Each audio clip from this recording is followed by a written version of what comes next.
여러분 안녕하십니까? 광주 MBC 뉴스데스크입니다.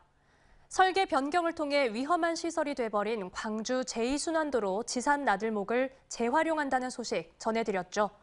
내년 상반기 공사를 시작해 2년 뒤면 시민들이 사용할 수 있게 할 계획인데 설계 원안보다도 조금 더 안전한 진출로가 나올 수 있도록 바꾸고 있습니다. 주현정 기자입니다.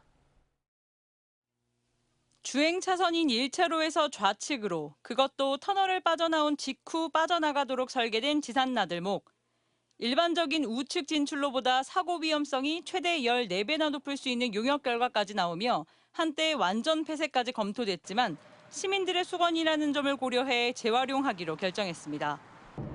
무등산과 원도심 접근성 강화와 도함IC 교통량 분산, 제2순환도로 무료 구간 연장을 위해서 대안 진출로가 필요하다는 것이 새로운 진출로는 지산나들목 신설 사업이 처음 추진됐을 당시 설계대로 우측으로 뚫립니다.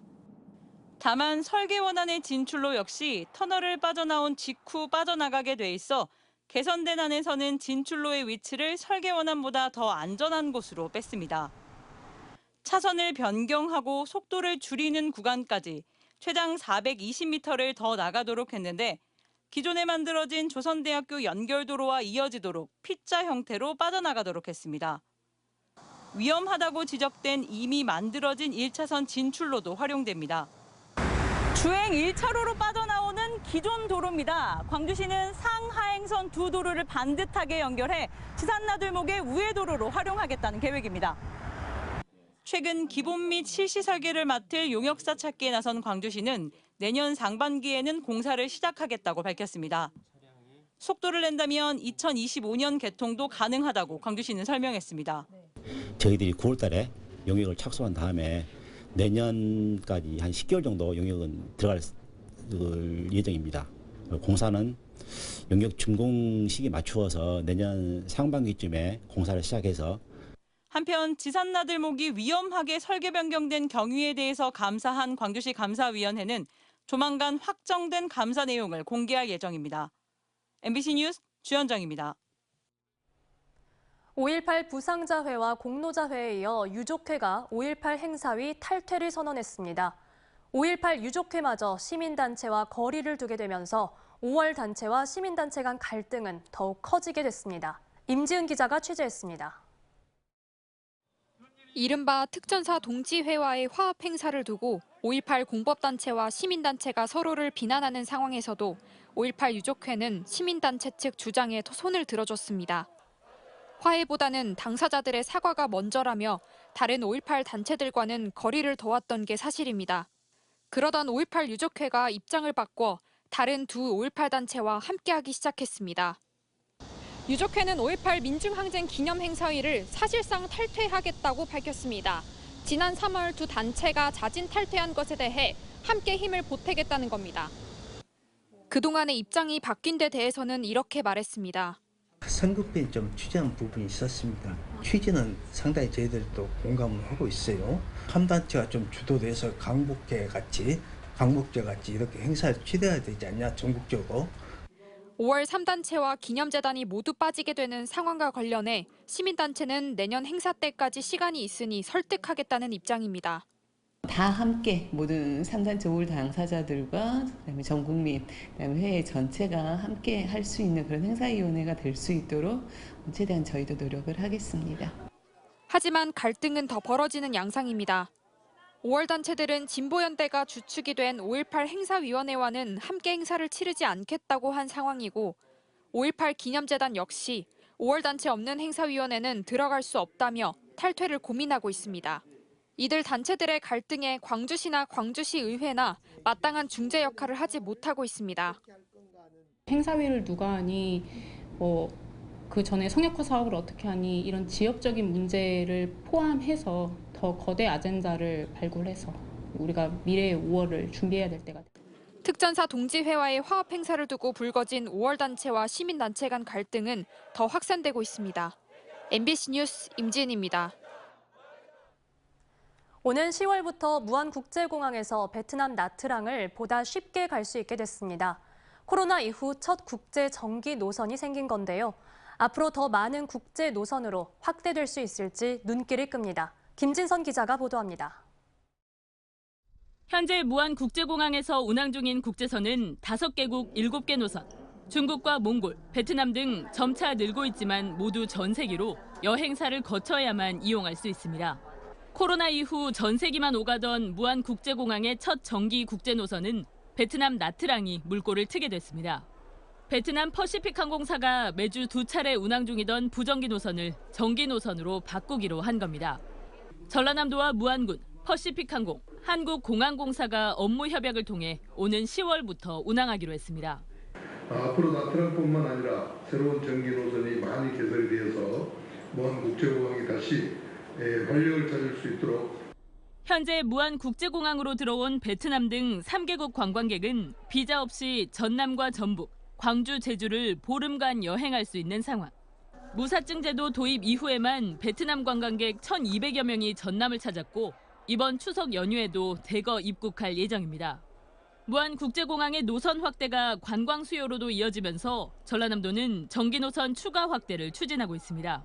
전라남도 관광의 창신호가 켜졌다 이렇게 생각합니다. 앞으로 전라남도는 이제 국내뿐만 아니라 해외 관광 면에서도 크게 성장할 수 있는 지역이고. 무안국제공항 개항 이래 최고 수송 실적은 지난 2019년 국제선 69만 명을 포함한 89만 6천여 명.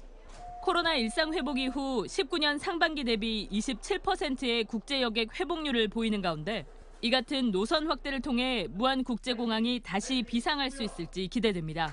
MBC 뉴스 김진선입니다.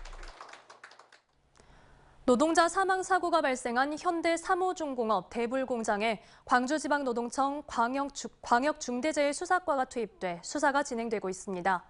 민주노총과 삼호중공업 노조는 노동자 사망 사고에 대한 경영 책임자 처벌 등 재발 방지 대책 마련을 요구하고 있습니다. 서희령 기자입니다. 노동자 사망 사고가 발생한 대불산단 내 현대 삼호중공업 대불 제3공장. 지난 17일 이후 해당 사업장에는 작업 중지 명령이 내려졌습니다. 사고가 난 공장에는 사고 직후부터 노동부 산업안전근로감독관들이 투입돼 조사를 진행하고 있습니다. 고용노동부 목포지청뿐만 아니라 중대재해처벌법 적용 대상 사업장이다 보니 광주지방 고용노동청 광역중대재해수사과도 목포에 내려와 수사하고 있습니다. 숨진 노동자는 압력을 견디지 못하고 떨어져 나온 철판에 맞아 사망한 것으로 알려졌습니다. 그래서 노동부는 탱크에 공기를 주입할 당시 압력 조절 장치가 설치된 위치가 어디인지 그리고 정상적으로 작동했는지를 파악하고 있습니다. 또 사고 당시 관리 감독자가 현장에 있었는지 등 안전관리 시스템이 제대로 작동되었는지도 수사 대상입니다. 감독관들 지금 조사하고 있습니다. 또 지금 매우 수사 초기이기 때문에 중대재해처벌법 대상에서 수사하고 있다 정도만. 현대 삼호중공업 민주광장에서는 숨진 노동자 추모 집회가 열렸습니다. 민주노총 등은 노동부 앞에서 기자회견을 열고 사망사고 책임자 처벌과 재발방지 대책 마련을 촉구하기도 했습니다. 조선업 전체에 대한 특별근로감독을 실시해서 특히나 사회에 노동하고 있는 하청 노동자들의 안전에 대해서 집중적으로 점검해 주십시오. 한편 노동부는 현대 삼호중공업 대불공장 내 사망사고가 발생했던 작업 이외에 또 다른 작업에도 위험 요인이 있는지 집중 점검에 나서고 있다고 밝혔습니다. MBC 뉴스 서희령입니다.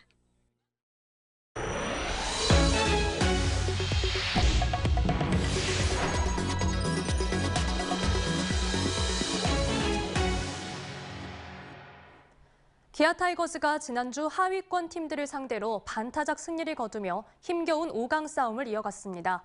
선발 투수들의 부진이 팀 상승세를 이어가지 못하는 원인의 하나인데 믿을 건 최근 활화산처럼 타오르는 타선의 힘입니다. 그 중심에는 박찬호와 소크라테스가 있습니다. 한신구 기자의 보도입니다. 홈런을 허용하며 3대4로 역전당해 패색이 짙어가던 8회 말. 전 타석에서 홈런을 친 소크라테스가 또다시 결정적인 2점 홈런으로 분위기를 바꿉니다. 뒤이어 박찬호와 김도영의 연이은 적시타 행진으로 5점 비기닝을 만들면서 승리를 거머쥡니다. 기아 타이거즈는 지난주 3승 3패로 5위 두산과 게임차 없는 6위를 유지했습니다. 키움과 삼성, 9위 10위 하위권 팀과의 맞대결을 했기 때문에 더 아쉬울 수밖에 없는 성적표입니다. 대체 용병 선발 산체스의 부진이 이어지고 믿었던 양현종 역시 경기력 부진으로 2군으로 내려가는 등 선발 투수진의 부진이 후반기 상승세에 발목을 잡고 있는 겁니다. 그나마 전반기 제구력 난조를 겪었던 이의리 선수가 최근 안정감 있는 투구로 2년 연속 10승을 거둔 게 위안입니다. 믿는 구석은 역시 타선의 힘입니다.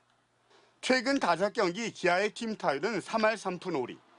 박찬호 선수가 3할 타율에 근접하며 커리어 하이 성적을 기록하며 발판을 놓고 있고 최근 다소 주춤했던 소크라테스도 지난주 결정적인 홈런 3방을 터뜨리면서 나성범, 최영호와 함께 팀 중심 타선에 무게감을 확실히 싣고 있습니다.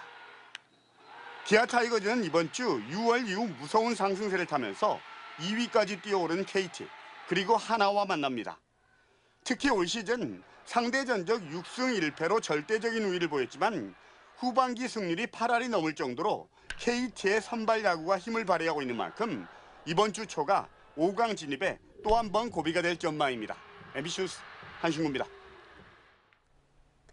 이정선 광주시 교육감이 감사관 채용 비위와 관련해 유감을 표명하고 경찰 수사에 협조하겠다고 밝혔습니다.